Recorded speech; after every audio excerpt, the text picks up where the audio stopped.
सियासी ढोल के विशेष प्रोग्राम यूपी की बत्तियां में आपका स्वागत है। मैं हूं अमरेंद्र प्रताप सिंह और बात करेंगे दूरदर्शन के समाचार। स्क्रीन पर एक हेडलाइन चल रही थी कि तुमने छुपकर मारा, हमने घुसकर मारा। भारतीय सेना ने 9 स्थान पर चिन्हित करके प्लान्ड बैलिस्टिक मिसाइल के हमले में आतंकवादियों के कैंपों पर, आतंकवादियों को, दहशतगर्दों को निर्माण करने वाली फैक्ट्रियों के कैंपों पर एक साथ हमला किया। 25 मिनट में वो स्ट्राइक पूरी हुई और एयर स्ट्राइक के परिणाम में पूरे पाकिस्तान में हाहाकार है। लेकिन हाहाकार पाकिस्तान के आम निर्दोष नागरिकों में नहीं है। पाकिस्तान के उन आतंकवादियों को पोषित करने वाले, पल्लवित करने वाले लोगों के दिलों में, मनों में हाहाकार है, जिन्होंने पाकिस्तान, जो कि भारत के साथ ही आजाद हुआ था, उसका एक ऐसा मुल्क बना दिया जहां आज खाने को रोटी नहीं, आलू नहीं है, नमक नहीं।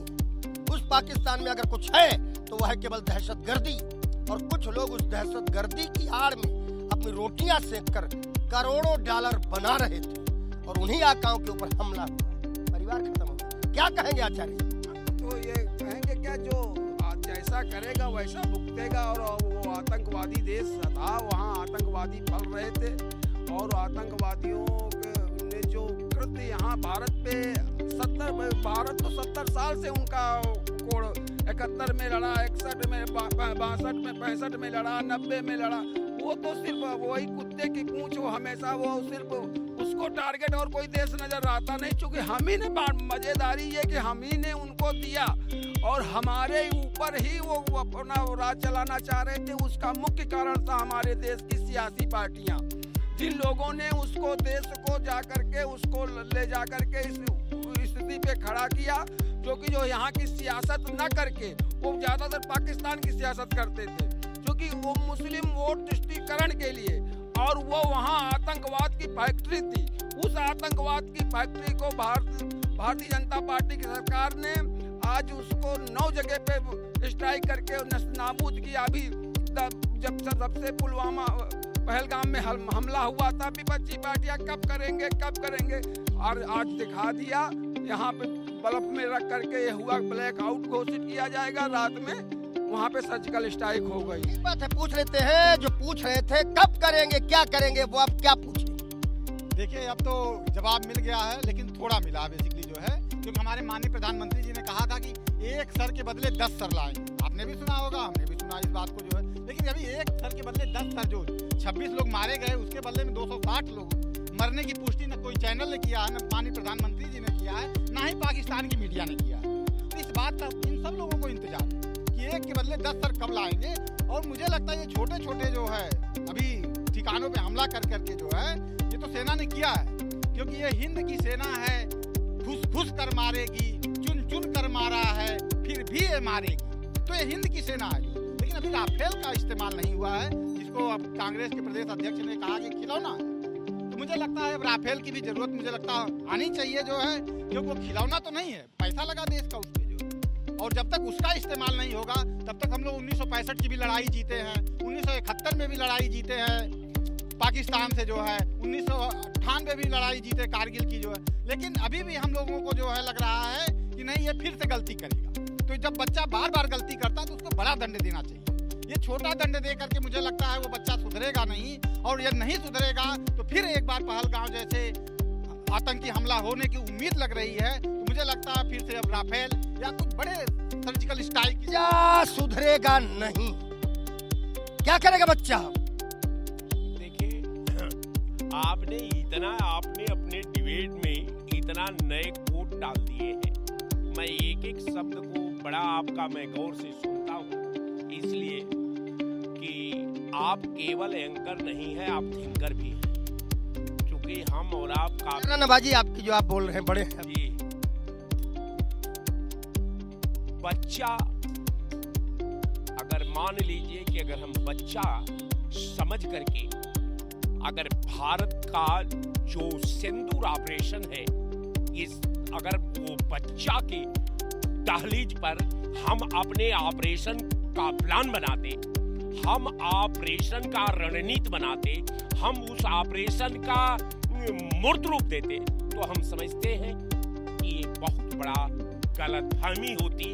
और लेकिन जो भारत की सेनाओं ने, जो भारत के सेना के कमांडर हैं, जो उन्होंने सिंदूर ऑपरेशन की रचना रची, जिसने विधा तैयार किया, अब विधा के बाद जब प्लानिंग की रचना की तो प्लानिंग को 3 पैरे में डाला। अब 3 पैरे में ऐसा मुकम्मल समय उसमें निर्धारित फिट किया कि दुनिया का हर सेना हमारे भारत की सिंदूर ऑपरेशन का जो मानक उसने विश्व के पटल पर रखा, ये अलग एक पहचान के रूप में आज के डेट में स्थापित है, जिस दहलीज पर आप और हम आज सौभाग्य से रूबरू हो रहे हैं। अब मैं ये मानता हूँ कि ऑपरेशन जरूरी था। आगे की तैयारी बनाना रखनी है, क्योंकि वो जो जिसको बच्चा कहते हैं लोग, कि भारत का ही एक बच्चा, कैसा बच्चा, बच्चा में पता नहीं कितने घूम रहे हैं दाढ़ी वाले चच्चा, और रोटी कमा रहे हैं लोगों की जान पर, लाशों पर रोटी कमा रहे हैं। जश्न मनाना ठीक बात है, लेकिन आगे की तैयारी भी तो मुकम्मल रखनी पड़ेगी। 12 बजे के बाद आप समझिएगा, कल आप उससे बड़ा जश्न मनाएंगे। सीक्रेट बात बता रहा हूँ। सीक्रेट? अब सीक्रेट कहाँ रहा, खोल दिया कमरे। अरे अभी असली तो हुआ ही नहीं, असली के ऊपर कार्रवाई। ऑपरेशन सिंदूर ही नहीं काफी, अभी असली कार्रवाई और बाकी होगी। मोदी जी ने कहा ना कि हम किसी दुश्मन को अगर हम छेड़ते नहीं, अगर छेड़ता है तो हम छोड़ते नहीं है। बात है। 25 मिनट ऑपरेशन टाइम तो था, लेकिन इतने बड़े ऑपरेशन की जब 25 मिनट में 9 ठिकानों को बर्बाद किया जाए, तबाह किया जाए, एक दिन की तैयारी नहीं है। यहाँ 65 और कार और जो 71 जैसे चाहिए, ये नहीं चाहिए 19 वाला ऑपरेशन। इस ऑपरेशन से कुछ नहीं होना देना। न उनकी भाई जिनको बच्चा कहते हो, उनका जिगर बहुत बड़ा है, भारत से 1000 गुना। वो 10 भारत के 10,000 पर लड़ सकते हैं आतंकवादी। मैं आपको कहना चाह रहा हूँ, सीक्रेट बात आपको कोई खोल देगा। मोदी जी ने कहा था कि 7 तारीख को, सुनिए, मोदी जी ने कहा था 7 तारीख को होगा। थोड़ी तो ठंडक पड़ी होगी पंडित जी। थोड़ी ठंडक नहीं पड़ी, अभी एक लोटा भर पीने और एक सुत्ती भर डाल दियो, उसमें ठंडक आ गई। नहीं मानेंगे, ये नहीं मानेंगे। 25 मिनट का ऑपरेशन जरूर था, बट 25 मिनट्स बाद द ऑपरेशन टाइम बन ली। For preparation they have take the more time. 13 दिन लगे तैयारी में, 13वें दिन ऑपरेशन हुआ 25 मिनट में। अरे 143.5 किलोमीटर बॉर्डर से है वो जगह बहावलपुर, जहाँ पर वो जैश ए मोहम्मद का कैंप था, और 2.5 किलोमीटर अंदर कैंप है, और 5 किलोमीटर पहले से अगर हमने तैयारी करके एकदम सटीक टारगेट मारा है, तो तैयारी में टाइम तो लगता है। देखिए ऐसा है, ठीक है, प्रधानमंत्री जी रणनीति बनाए, बहुत अच्छी बात है। तो जो रात में हुआ, हमने कब कहा प्रधानमंत्री रणनीति बनाए, लेकिन बनाया तो भारत की रणनीति किसी भारतवासी ने ही है। 1 अरब 40 करोड़ लोगों का समर्थन है और पूरा देश प्रधानमंत्री जी के साथ है, क्योंकि देश का सवाल जब आ जाएगा, जाति और धर्म पार्टी से ऊपर उठकर मामला आता है। हमारी पार्टी के राष्ट्रीय अध्यक्ष अखिलेश यादव ने कह दिया, देश के साथ हैं प्रधानमंत्री जी, आप आतंकवादी पालने वाले देश के जमीन पर घुस करके मारिए और एक आतंकवादी को नेस्तनाबूद कर दीजिए, और तब तक नेस्तनाबूद कर दीजिए जब तक आतंकवादी की जड़ें समाप्त न हो जाएं। नहीं तो 1 मिनट शांत हो जाइए, शांत पूरी हो जाए। पहले ये देश सबका है, 1 अरब 40 करोड़ लोगों का है। आप जिस पर संदेह कर रहे हैं, उसकी बेटी सोफिया कुरैशी कर्नल घुस के मारा है, 30 किलोमीटर घुस के मारा है, और दोनों कैंप को तबाह कर दिया है, राफेल से हमला किया है। और ये कहना चाह रहे हैं भाई साहब, देखिए हम अब छोड़ दीजिए, हम के पास बाद में आएगा। सुनिए, देखिए होगा। निश्चित रूप से आपने जो बात कही है, देश की 1947 से लेकर 2025 तक ये देश, ये प्रधानमंत्री मेरा, ये मुख्यमंत्री, ये प्रयागराज महाकुंभ भगदड़ में लाशों पे राजनीति, भारत की राजनीति कब तक टिकी रहेगी, भारत की जनता की राजनीति, लाशों की राजनीति पे।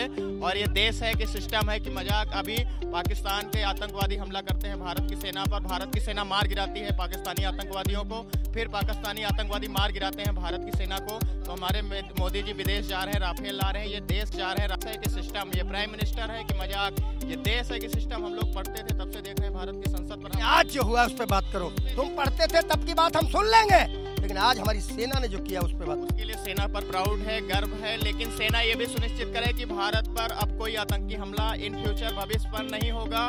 इस बात को भी सुनिश्चित करना होगा। माननीय प्रधानमंत्री जी, माननीय रक्षा मंत्री जी, माननीय राष्ट्रपति जी को, आर्मी चीफ। अच्छा, वो सामने वाला देश, उसके आतंकी पाले हुए, उसके दहशतगर्द अगर मनवे नहीं करेंगे तो कैसे सुनिश्चित हो? और ये बिना ब्रेन अप्लाई किए पाकिस्तान, बांग्लादेश की प्राइम मिनिस्टर शेख हसीना को क्या कहोगे माइक पे? कहो। बताइए क्या माइक? क्या बताइए ना। भारतीय सेना ने जो आज करके दिखाया उस पर क्या बोलोगे? देखिए, अगर ये भारतीय सेना बोली है, बढ़िया बोली है। पहले जो राजनीति में लोग नेता है, पहले अगर करते तो ये दशा हम लोगों की नहीं होती। सेना हमारी देश में हमारे लोग आज जो परेशानियां है झेल रहे हैं हम लोग। अगर देश का बंटवारा हुआ उसी समय जो लोग छूट गए हैं, उतना जमीनें हम लोग को होना चाहिए, ठीक है? तब हम लोग तसल्ली समझेंगे। जब तक जमीन उतनी हम लोग को नहीं मिलेगी, जो छूटे हुए हैं हम लोगों को, जो बंटवारा के बाद मुस्लिम लोग नहीं मिलेगी, तब तक हम लोग मानने के लिए तैयार नहीं है। जो 9 जगह घुस के मारा, इसमें क्या बोलोगे? बोलने का मतलब क्या है, तो ठीक है, मारना अलग बात है, जैसे भी मारे हैं, लेकिन जब तक जमीन वो कब्जा नहीं होगी तब तक कैसे माना जाए? मार रहे हैं कि पीट रहे हैं कि दिखा रहे हैं, क्या मतलब है? मतलब उनकी जमीन, हाँ, छूटा जमीन हमारी है वहाँ। हमारी जमीन क्यों नहीं? पाकिस्तान में जब हमारा बंटवारा हुआ तो छूट गए लोग, तो उनकी जमीन चाहिए कि नहीं चाहिए? हमारी जमीन छोटी बड़ी, चलो ठीक है। मजाक करें। दरअसल जो अभी बहुत कुछ बाकी है। अभी ये टेलर है और उसको करना चाहिए, समझ को उसको करना चाहिए। और वो दरअसल जो अभी हमारे देश में गद्दार छिपे हुए, देश गद्दार में घुसे हुए हैं, जो कांग्रेसी गद्दार हैं, जिन्होंने कहा, अरे यार कुछ चूतिया हो यार, बात आप अपनी बात, कांग्रेसी गद्दार है नहीं क्या? आप अपनी बात नहीं, बेकार बात करते हो, अपनी बात कहो। वो ले जा करके नींबू मिर्ची दिखाते हैं, वो उनको हटाना पड़ेगा, उनको भगाना पड़ेगा। और हमेशा कांग्रेस ने की ही देन है ये आतंकवाद, कांग्रेस की ही ये देन है। आज जब सर्जिकल स्ट्राइक हुई है, तब जाकर के जब वहाँ पे आतंकी घटनाओं पे आतंकों को किया गया, तब जाकर के आज वो बोल रहे हैं कांग्रेस के नेता। और नहीं, आज कांग्रेस के 2500 नेता, आज तक कोई खंडन आया है किसी कांग्रेस के नेता के ऊपर? खंडन वो बोल रहा था, वो मिर्ची और लेकर के वो घूम रहा था, वो आया था खंडन, और वो उसने बोला था। राहुल जी गए थे, सुन लीजिए, राहुल जी गए थे, मोदी जी से हमारे कहा कि ईंट से ईंट बजा दिया, हम तो आपके साथ में हैं। राहुल जी ने कहा था, क्योंकि देश हित में कहा था राहुल जी ने, और ओवैसी जी ने कहा, कोई नेता नहीं बोला था, राहुल और ओवैसी जी ने कहा कि आप ईंट से ईंट बजा दीजिए, हम आपके साथ हैं। बढ़िया साथ आज भी है, आज भी वो साथ दिखे। उनकी पार्टी के राष्ट्रीय अध्यक्ष ने भी कहा कि हम भारत के साथ, भारत की सेना के साथ हैं, सरकार के साथ है। राहुल ने भी कहा, लेकिन देश के साथ अगर ये किसकी पलियत सवाल यह है कि क्या आपको भी लगता है कि अभी ये केवल झांकी है, बड़ा मामला अभी बाकी? बिल्कुल अभी कुछ हुआ ही नहीं, अभी तो सिर्फ टेलर है। अभी सिर्फ आतंकवादियों के 8 ठिकानों में 9 ठिकानों पे सिर्फ सर्जिकल स्ट्राइक हुई है। जब तक नेस्त नाबूद नहीं आतंकवाद को कर दिया जाएगा। ये भारतीय जनता पार्टी की सरकार है, कांग्रेसियों के चमचों की सरकार नहीं है, जिन लोगों ने देश को ला करके गर्त में खड़ा कर दिया है। और जो ये समाजवादियों की सरकार नहीं है, ये भारतीय जनता पार्टी की सरकार है। और वो घुस के मारेगी हमारे 27 महाराज, जब तक 27,000 नहीं मारे जाएंगे तब तक वहाँ पे शांति नहीं होगी। भारतीय जनता पार्टी के प्रधानमंत्री जी ने कह दिया है, और पाकिस्तान ने नाबूद कर दिया जाएगा। ये बात है। आपको क्या लगता है कि जो हुआ है अभी ये केवल झांकी है, अभी इससे बड़ा अटैक बाकी? देखिए, बाकी तो है, लेकिन जैसा भाई साहब ने कहा कि नहीं, ये कांग्रेस की सरकार नहीं है जो है ये इस तरीके से टेलर देती है। तो मैं तो कहना चाह रहा हूँ कि भाई इससे पहले पुलवामा भी हुआ, 40 लोग मारे गए, तो 44,000 लोग कहाँ मारे गए? निर्दोषों को मारना ठीक नहीं भाई, 40 लोग मारे गए, आतंकियों को चिन्हित करके मारना। सेना ने चिन्हित करके अटैक किया उन ठिकानों पर जहां आतंकवाद पोषित हो रहा था, लेकिन निर्दोष वहां भी रहते हैं। पूरा पाकिस्तान आतंकवाद में शामिल हम नहीं मानते, आपको जो लगता हो, लेकिन हमें मानते हैं कि जो आतंकवादी हैं वो भी वहीं पोषित हो रहे हैं, तो चिन्हित ठिकानों पे अटैक जरूर है। देखिए ये बात तो उरी हमले के बाद भी जो है सरकार ने कहा था कि अब आतंकवादी खत्म हो गए, अब आतंकवादियों को हमने घुस के मार दिया, अब खत्म हो गए। क्या कहोगे सर, क्या कहोगे तुम कि अभी केवल झांकी है? झांकी नहीं है, हम आपको बताते हैं लड़ाई होना चाहिए आर पार की। जब तक आतंकवाद नस्तनाबूद न हो जाए तब तक शोभनी नहीं दे रहा। सही क्या और गलत क्या ये आप तय कर लीजिए, क्योंकि लोकतंत्र में जनता ही सबसे बड़ी जनार्दन है। सबने अपनी अपनी बात कही, लेकिन एक चीज इन लोगों के दिमाग से निकल के आई कि जो किया है बहुत अच्छा, जो किया है उसमें बड़ा गर्व है। लेकिन पाकिस्तान जैसे देश में जहां आतंकवादी के कैंप बनाकर वहां पर उनकी फैक्ट्रियां लगाकर दहशतगर्दी को निर्मित किया जाता है, वहां पर अभी अगर पूरी तरह से उन लोगों का मनोबल नहीं टूटा है जो कि ऐसे गलत काम को अंजाम देते हैं, तो शायद अभी और कार्रवाई बाकी, और ये जो हुआ है ये एक झांकी। नमस्कार।